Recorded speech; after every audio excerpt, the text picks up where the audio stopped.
अस्सलाम वालेकुम दोस्तों, मैं आपको परफेक्ट वेब सॉल्यूशंस की तरफ से वर्डप्रेस गुटेनबर्ग प्लगइन डेवलपमेंट की इस वीडियो ट्यूटोरियल सीरीज में खुशामदीद कहता हूं।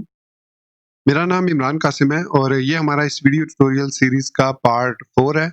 आज के इस वीडियो ट्यूटोरियल में हम एट्रीब्यूट्स पर बात करेंगे और साथ ही साथ कंपोनेंट्स को भी बात करेंगे कंपोनेंट्स पर भी बात करेंगे कि जो वर्डप्रेस है वो हमें कुछ बिल्ट इन कंपोनेंट्स और एट्रीब्यूट्स प्रोवाइड करता है जिसकी मदद से हम अपनी जो प्लगइन है जो अपना प्लगइन है और गुटेनबर्ग प्लगइन उसको एनहेंस कर सकते हैं, उसमें डायनामिक फीचर्स को ऐड कर सकते हैं। तो मैं उम्मीद करता हूं कि आप मेरे इस वीडियो ट्यूटोरियल को एंड तक देखेंगे और इसको लाइक भी करेंगे। इसके अलावा अगर आप हमारे इस चैनल परफेक्ट वेब सॉल्यूशंस पर न्यू हैं तो इसको सब्सक्राइब करते हुए साथ में मौजूद बेल के आइकन को प्रेस करते हुए ऑल नोटिफिकेशंस को भी ऑन कर लीजिएगा ताकि आने वाले वीडियो ट्यूटोरियल्स की अपडेट्स आपको मिलती रहें। Thank you very much. तो चलिए शुरू करते हैं आज के इस वर्डप्रेस गुटेनबर्ग प्लगइन डेवलपमेंट के वीडियो ट्यूटोरियल को। तो इस वक्त यहाँ पर मैं वीएस कोड में मौजूद हूँ और मेरे पास डब्ल्यूपी लर्न का फोल्डर ओपन है जो इसमें हमने अपनी वर्डप्रेस की इंस्टॉलेशन की हुई है। और यहाँ पर डब्ल्यूपी कंटेंट प्लगइन्स और इसके अंदर हमने दो प्लगइन्स के अंदर दो प्लगइन क्रिएट किए थे, पीडब्ल्यूएसपी के ब्लॉक 01 और ब्लॉक 02। अगेन ब्लॉक 01 ES6 को यूज करता है और ब्लॉक 02 ES5 को यूज करता है। 01 को हमें कंपाइल करना पड़ता है जबकि जो 02 है जो कि BS5 को यूज करता है उसको कंपाइल करने की जरूरत नहीं होती। सो इसको कंपाइल करने के लिए मैं यहाँ पर ओपन कर लेता हूँ टर्मिनल को। तो ये हमने टर्मिनल ओपन कर लिया और यहाँ पर मैं जाऊँगा सबसे पहले डब्ल्यूपी कंटेंट के फोल्डर में, यहाँ से प्लगइन और यहाँ पे पीडब्ल्यूएसपी के ब्लॉक 01 के फोल्डर में जाऊँगा और यहाँ पे मुझे लिखना है npm स्टार्ट ताकि हमारा प्रोजेक्ट स्टार्ट हो सके। अब हम आते हैं टॉपिक की तरफ। तो आज का हमारा पहला टॉपिक है एट्रीब्यूट्स के बारे में कि एट्रीब्यूट्स क्या होते हैं। एट्रीब्यूट्स हमारे पास यूँ समझ लें कि हम जो प्लगइन डेवलप करते हैं गुटेनबर्ग के लिए या जो ब्लॉक क्रिएट करते हैं उसमें हमें वेरिएबल्स जो चाहिए होंगे। एक तो वो वेरिएबल्स होंगे जो हम with in the functions create करते हैं या ग्लोबली क्रिएट करते हैं। दूसरे जो होंगे जो वेरिएबल्स वो हम क्रिएट करेंगे ब्लॉक डॉट जेसन फाइल के अंदर और उनको एट्रीब्यूट्स के की के अंदर हम ऐड करेंगे एज एन ऑब्जेक्ट। तो उसका ये फायदा होगा कि वो थ्रू प्रॉपर्टी अवेलेबल होंगे हमें एडिट के फंक्शन में भी और सेव के फंक्शंस में भी, जो कि बाय डिफॉल्ट हमें गुटेनबर्ग जो है वो प्रोवाइड करता है, दो फंक्शन एडिट और सेव। उसके बारे में हमने पिछले 3 वीडियो ट्यूटोरियल में काफी डिटेल में देखा था। तो अब हम क्रिएट करते हैं कुछ एट्रीब्यूट्स और देखते हैं कि एट्रीब्यूट्स काम कैसे करते हैं। तो यहाँ पर हम आएंगे एसआरसी के फोल्डर में और ब्लॉक डॉट जेसन में और यहाँ पर हमने लास्ट वीडियो ट्यूटोरियल में ये पढ़ा था सपोर्ट कैसे करते हैं। तो यहाँ पर मैं एक न्यू क्रिएट करूँगा की जो कि होगी एट्रीब्यूट्स के नाम से। और इस एट्रीब्यूट के अंदर हमने यहाँ पर अपने जितने भी एट्रीब्यूट्स क्रिएट करने हो, वेरिएबल्स जितने भी क्रिएट करने हो वो यहाँ पर हम क्रिएट करेंगे। तो आज के इस स्पेसिफिक वीडियो ट्यूटोरियल का मकसद ये होगा कि हम एक टेक्स्ट इनपुट कंट्रोल ऐड करेंगे अपने एडिटर में और उसके अंदर जो कुछ भी हम टाइप करेंगे वो एज इट इज हमें फ्रंट एंड में डिस्प्ले होगा। ये हमारा आज का इस वीडियो ट्यूटोरियल का गोल होने वाला है। तो सबसे पहले हमें एक चाहिए होगा एट्रीब्यूट, उसको हम मैसेज का नाम दे देते हैं और मैसेज के बाद इसको एज एन ऑब्जेक्ट हम यूज करेंगे और इसकी सबसे पहले हमने इसकी टाइप डिफाइन करनी है। तो टाइप हमारे पास है एरे है, बूलियन है, इंटीजर है, नल है, नंबर, ऑब्जेक्ट और स्ट्रिंग। सो बेसिकली ये जो हमारा मैसेज वेरिएबल है या एट्रीब्यूट है ये एक स्ट्रिंग वेरिएबल हमें स्ट्रिंग वैल्यू रिटर्न करेगा। तो यहाँ से मैं स्ट्रिंग को सिलेक्ट कर लेता हूँ। इसके बाद इसके अंदर कुछ और प्रॉपर्टीज भी होती हैं, एट्रीब्यूट्स होते हैं जो जो इनकी प्रॉपर्टीज होती हैं। सॉरी, तो यहाँ पर मैं अगर कॉमा प्रेस करके एंटर प्रेस करता हूँ और कंट्रोल स्पेस प्रेस करूँ तो यहाँ पर हमारे पास आप देख सकते हैं कि डिफॉल्ट है, इनम है, meta, multiline, query, selector, source, ये हमारे पास कुछ प्रॉपर्टीज है। तो नॉर्मली जो हम यूज करते हैं वो टाइप और उसके बाद उसकी डिफॉल्ट अगर कोई वैल्यू आप देना चाहें तो यहाँ पर आप डिफाइन कर सकते हैं। फॉर एग्जांपल मैं यहाँ पर लिख देता हूँ डिफॉल्ट वैल्यू। तो ये हमने एक एट्रीब्यूट क्रिएट कर लिया। अब आप इस तरीके से मल्टीपल एट्रीब्यूट्स क्रिएट कर सकते हैं, उनकी डिफरेंट टाइप्स डिफाइन कर सकते हैं, उनमें डिफॉल्ट वैल्यूज डिफरेंट दे सकते हैं। It's all up to you. अब ये एट्रीब्यूट सक्सेसफुली हमने क्रिएट कर लिया और यहाँ पर अनफॉर्चुनेटली हमारा जो npm स्टार्ट है वो भी ब्लॉक हो गया क्योंकि हमने चेंजेस की थी ब्लॉक डॉट जेसन में और वो वैलिड चेंजेस नहीं थी। तो इसलिए अब अब यहाँ पर मैं इसको थोड़ा सा मिनिमाइज कर लेता हूँ इतना। अब मैं जाऊँगा अपने इंडेक्स डॉट जेएस में, बल्कि एडिट डॉट जेएस में आएंगे और यहाँ पर अब हमने इस एट्रीब्यूट मैसेज को एक्सेस करना है। तो जितने भी आपके जो 2 फंक्शन हैं, जितने भी क्या कहूँ 2 फंक्शंस हैं, या जो भी फंक्शंस हैं, जो रिएक्ट के अंदर हम यूज़ करते हैं, उनमें हमारे पास एक हर एक फंक्शन एक वैल्यू, एक प्रॉपर्टी लेता है जिसको प्रॉप्स कहा जाता है। यहाँ पर हम प्रॉप्स लिख सकते हैं इस तरीके से। अब ये कुछ भी हो सकता है, स्ट्रिंग हो सकता है, नंबर हो सकता है, नल वैल्यू कुछ भी हो सकता है, इसलिए इसकी डाटा टाइप एनी रखी गई है, कोई स्पेसिफिक नहीं रखी गई कि ये ऑब्जेक्ट होगा, ये जो ऑब्जेक्ट नॉर्मली होता है। तो अब हमने इस प्रॉप्स के अंदर मौजूद वैल्यूज को एक्सेस करना है। तो जो ग्यूटेनबर्ग प्लगइन के फीचर है वो ये है कि प्रॉप्स के थ्रू हम ये जो जितनी भी प्रॉपर्टीज हैं, ये सारी की सारी इसकी एक्सेस कर सकते हैं। नॉर्मली जो यूज किया जाता है उसको वो एट्रीब्यूट्स के लिए किया जाता है।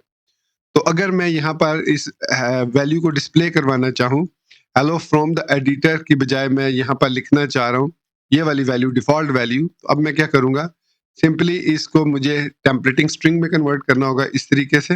ये हमारे पास टेम्पलेटिंग स्ट्रिंग है, और फिर यहाँ पर हेलो की जगह पर मैं डॉलर साइन कर्ली ब्रैकेट्स को यूज़ करूँगा इस तरीके से, और यहाँ पर मैं लिखूँगा props dot attributes dot message. So कह रहा हूँ कि प्रॉप्स के अंदर जो एट्रीब्यूट्स की प्रॉपर्टी है, उसके अंदर जो मैसेज की प्रॉपर्टी है उसको एक्सेस करो, और ये एक्सेस करेगा इस मैसेज को। इसको सेव करते हैं। तो इसी तरीके से जो सेव वाला मेथड है, उसके अंदर भी हम यहाँ पर प्रॉप्स को एक्सेस कर सकते हैं, और फिर इसके बाद इसको टेम्पलेटिंग स्ट्रिंग में कन्वर्ट करेंगे ये टिक मार्क को यूज करते हुए, और हेलो फ्रॉम सेव्ड एलिमेंट की जगह पर हम यूज कर लेंगे dollar sign props dot attributes dot क्या कहते हैं उसको, मैसेज। यस। सो ये लिखा। इसके बाद आई एम श्योर हमारा जो टर्मिनल है वो इसको रन कर रहा है कोड को, तो इस रनिंग। अब मैं जाता हूँ ब्राउज़र के अंदर, यहाँ पर ब्राउज़र में आता हूँ और अपने पेज पर जाता हूँ जिसमें हमने लास्ट वीडियो ट्यूटोरियल में एडिटिंग कर रहे हैं, सैंपल पेज के नाम से इसको एडिट करते हैं। तो यहाँ पर हमने चूँकि चेंजेस किए हैं काफ़ी सारी, तो वो कह रहा है कि कुछ इसमें इनवैलिड कंटेंट है, इसको टेम्प ब्लॉक रिकवरी पे क्लिक करेंगे। तो यहाँ पर अब आप देख सकते हैं कि डिफ़ॉल्ट वैल्यू लिखा हुआ आ रहा है। ये डिफ़ॉल्ट वैल्यू अब जो हमने ब्लॉक डॉट जेसन के अंदर वैल्यू दी है, वो वैल्यू यहाँ पर भी शो हो रही है। अगर यहाँ पर मैं इस ब्लॉक डॉट जेसन के अंदर जो भी वैल्यू दूँगा, वो वैल्यू यहाँ पर भी और यहाँ पर भी डिस्प्ले होगी। तो ये बेसिकली तरीका है एट्रीब्यूट्स को यूज़ करने का। अब हम ये देखते हैं कि इन एट्रीब्यूट्स को हम कंपोनेंट्स के साथ किस तरीके से यूज़ कर सकते हैं। सो इन एट्रीब्यूट्स को अब इस मैसेज एट्रीब्यूट को मैं चाह रहा हूँ कि एक इनपुट कंट्रोल के थ्रू मैं यूज़ करूँ, तो इसके लिए हमें जो एडिट डॉट जेएस में आना पड़ेगा, और यहाँ पर ऊपर टॉप पर इंपोर्ट करना पड़ेगा कंपोनेंट से टेक्स्ट कंट्रोल। तो बेसिकली जो गुटेनबर्ग प्लगइन है वो हमें प्रोवाइड करता है बेशुमार कंपोनेंट्स, उनकी लिस्ट मैं यहाँ पर आपको शो कर देता हूँ। यहाँ पर न्यू टैब के अंदर हम ओपन कर लेते हैं वर्ड प्रेस डॉट github.io/gutenberg। जब आप इस लिंक पर आएंगे, तो यहाँ पर आप देख सकते हैं कि आपको यहाँ पर बेशुमार कंपोनेंट्स नजर आ रही है। इसमें से हमने यूज करना है टेक्स्ट कंट्रोल को। तो यहाँ पर मैं अगर स्क्रॉल डाउन करता हूँ, तो ये हमारे पास है टेक्स्ट कंट्रोल। तो यहाँ पर ये इसके डिफ़ॉल्ट वैल्यू जो आउटपुट है, इसमें हमारे पास कुछ इवेंट्स हैं, वैल्यू है, क्लास नेम कैसे देने, हेल्प वगैरह, इसकी टाइप वगैरह डिफाइन कर सकते हैं आप।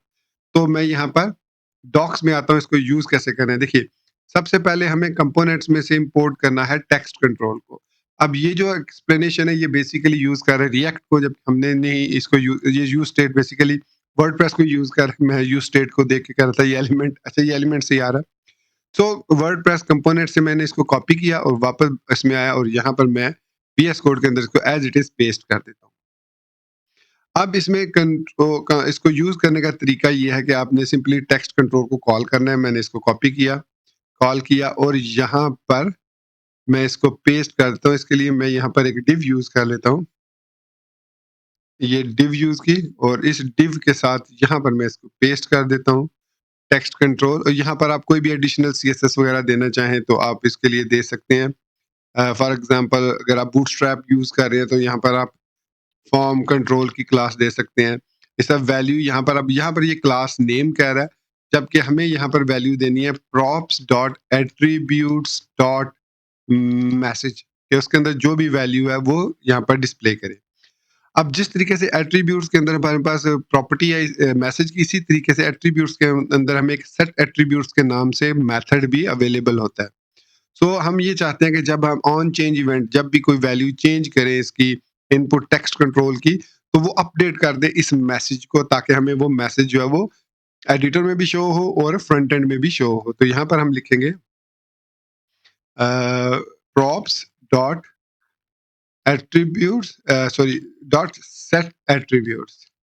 प्रॉप्स के अंदर हमारे पास सेट एट्रीब्यूट्स के नाम से एक मेथड अवेलेबल है, और यहाँ पर हम ऑब्जेक्ट के अंदर मैसेज को वैल्यू पास कर देंगे इस तरीके से कि जो मैसेज का ऑब्जेक्ट है उसको ये वैल्यू, जो भी यहाँ पर वैल्यू ऑन चेंज इवेंट पर आएगी, इस कॉल बैक फंक्शन के अंदर ये हम ES6 वाली नोटेशन यूज करें तो उसको सेट कर दो।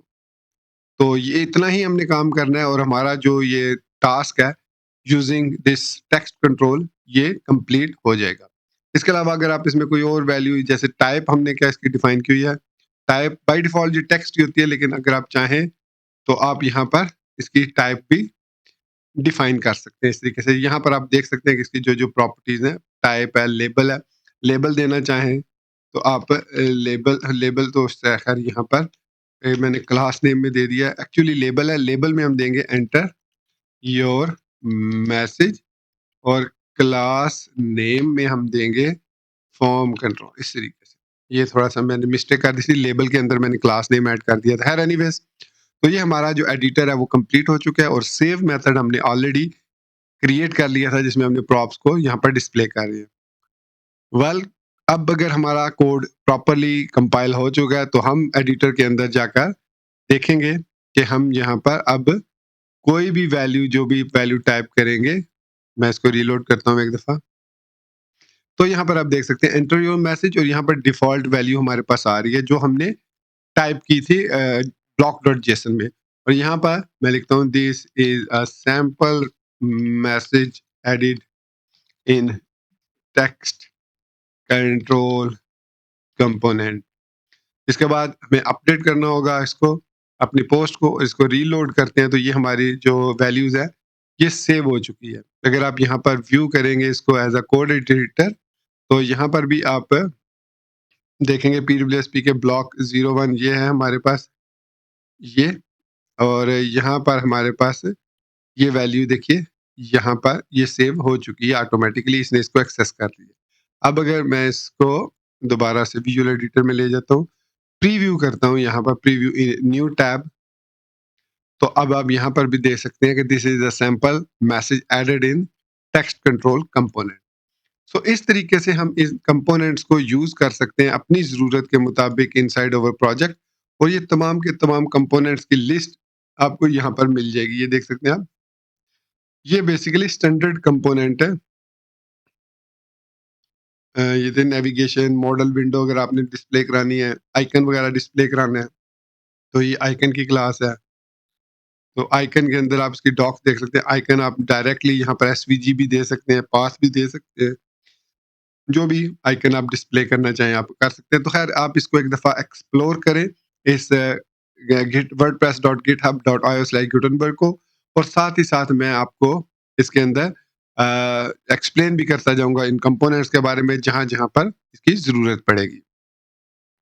सो दोस्तों, ये था हमारा आज का वर्डप्रेस गुटेनबर्ग प्लगइन डेवलपमेंट का वीडियो ट्यूटोरियल, जिसमें हमने एट्रीब्यूट्स के बारे में सीखा कि एट्रीब्यूट्स कैसे काम करते हैं, और इसके अलावा हमने कंपोनेंट्स के बारे में, टेक्स्ट कंट्रोल कंपोनेंट को इस्तेमाल करते हुए कंपोनेंट्स के बारे में भी सीख लिया। तो आगे आने वाले वीडियो ट्यूटोरियल्स में हम फर्दर इन कंपोनेंट्स को एक्सप्लोर करते जाएंगे और देखते जाएंगे कि इनके साथ हम और क्या-क्या कुछ कर सकते हैं, और कैसे अपने जो प्लगइन की फंक्शनैलिटी है उसको एनहांस कर सकते हैं।